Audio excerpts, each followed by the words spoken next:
twongeye kubasuhuza inshuti zacu. Amakuru yacu tuyatangiriye mu Rwanda. RIB yakiriye ibirego 4138 by'abana basambanyijwe. Abafite imyaka hagati ya 14 na 17 baribasiwe cyane.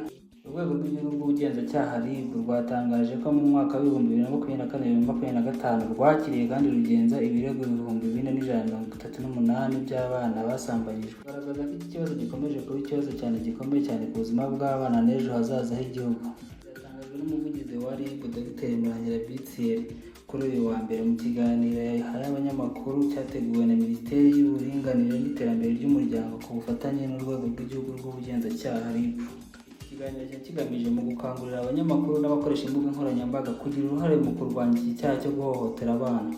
Nyuma y'urugendo shuri rwakorewe muri Isango One Stop Center, aho basobanuriye serivisi zihabwa abakorewe ihohoterwa rishingiye ku gitsina n'uburyo bafashwa. Imibare yatangajwe na RIB, abana b'abakobwa nibo bibasiwe cyane n'iki cyaha kuko abarenga 95.6% by'abahohotewe ari abakobwa. Abahungu bakaba bangana na 4.4%. Murangira yavuze ko hagati ya Nyakanga no Ukuboza 2024 yakiriye dosiye 2103 z'abana basambanyijwe, mu gihe hagati ya Mutarama na Kamena 2025 yakiriye dosiye 2035.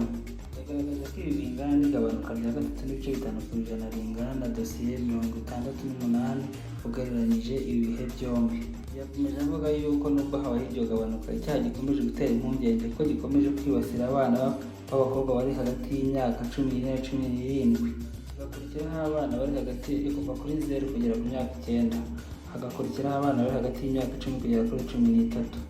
Yagaragaje ko intara zikurikirana muri icyo cyaha: intara y'Iburasirazuba iya mbere na 34%, hagakurikiraho intara y'Amajyepfo na 21.6%, hagakurikiraho umujyi wa Kigali na 17.9%, hagakurikiraho intara y'Iburengerazuba na 17.7%, hagaheruka intara y'Amajyaruguru na 8.8%.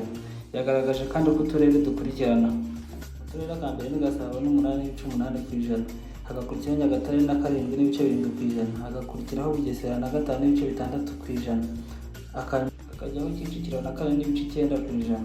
Kandi abagabo ari benshi bakekwaho gukora iki cyaha ku bana b'abakobwa. Abagabo bangana na 97.1%, mu gihe abagore bakurikiranyweho gusambanya abana bangana na 2.9%.